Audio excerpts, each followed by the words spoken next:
Coming in October, Google may start making your website look very untrustworthy. We know that Google's pushing web security very hard, but a change they're making soon could affect many of your websites and scare off your visitors. Before we get into that though, I'm Mickey Mellon and this is a Brighter Web episode number 13 brought to you by all of us at Green Melon. Our goal with this podcast is to give you quick weekly insights for news, products, and ideas so we can all make the web a brighter place to be. These might be actual web tips talking about strategy, search engines, WordPress plugins, and UX, or it might be productivity ideas to help you get more done and free up your time to do great things. We also want to thank our sponsor, ClickHost.com. ClickHost provides top-rate web hosting at prices as low as $5 a month. Visit clickhost.com/ABW for an exclusive 20% off discount for listeners of A Brighter Web.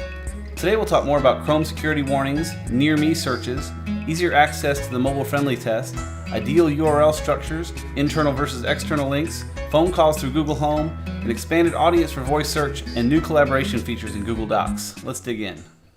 We talked last week about how Google Search Console sent out a bunch of warnings that were mistaken. They didn't mean to send them out and you shouldn't have gotten them. However, they've just sent out another batch of warnings and this time they're legit.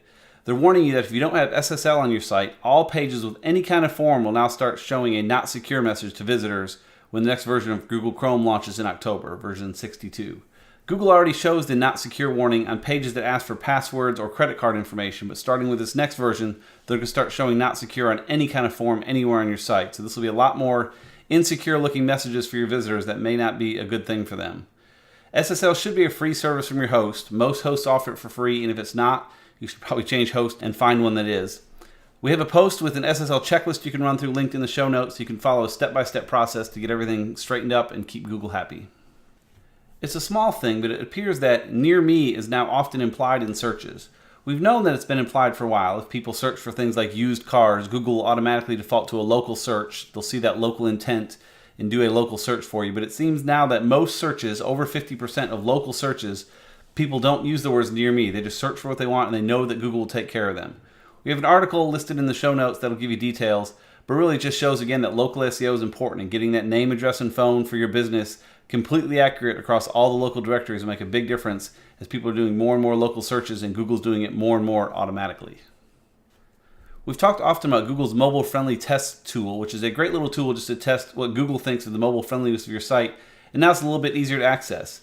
If you go to Google and simply search for mobile-friendly, it'll bring up the test. Still takes you the existing mobile test, nothing real different there, but it's a quick way to get there from any device and do a quick test on any site you need to see how mobile-friendly it is. Something we're often asked about is how to set the URL structure for your website. For example, if you sell blue wagons, should they be listed under mysite.com/products/wagons/blue or just under mysite.com/bluewagons? Google's come out to officially say it doesn't matter. As with a lot of things like this, just pick one and stick to it because the remapping of those URLs could be tricky if you change from one to the other. Even though Google says it doesn't matter, sometimes having those longer subfolders can be more useful for visitors, so be thinking about that from all points of view. But strictly from Google's eyes, it's the same either way, so just pick one and go with it. As he often does, Google's John Mueller has answered another one of those questions that we thought we already knew, but he's given us a definitive answer to.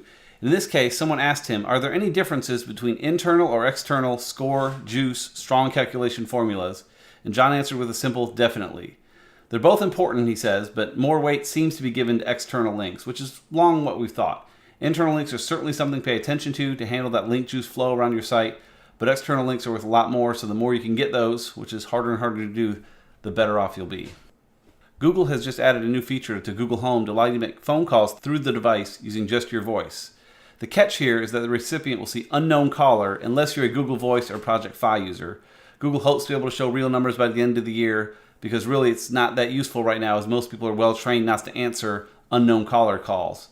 Where this is important for you though is that people are using things like Google Home and Alexa more and more, so making sure your content is rock solid and Google really understands what's on your site, so hopefully you'll come up for some of those answers is increasingly important. Speaking of voice-based searches in Google, Google's announced that their Google Voice search capabilities are now available to over 1 billion people worldwide. This is largely because they've added support for many more languages, primarily in African countries. In addition, you can now dictate emoji by saying things like smiley face emoji or tongue out emoji. I've been texting a lot from my car lately using Android Auto, so I can see that being kind of useful at times.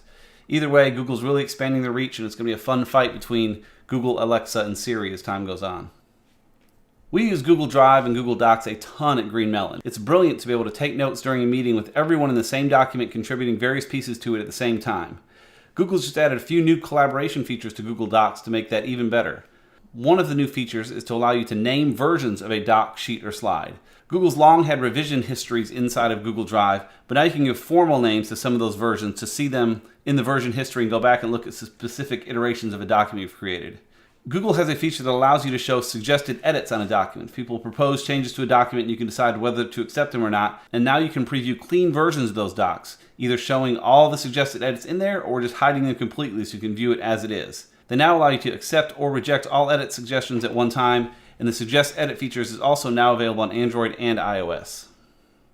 My tip of the week this week is pretty simple. Learn some keyboard shortcuts. As you know, I've been using Brainscape to help with my learning, and there's a good deck in there for Chrome keyboard shortcuts.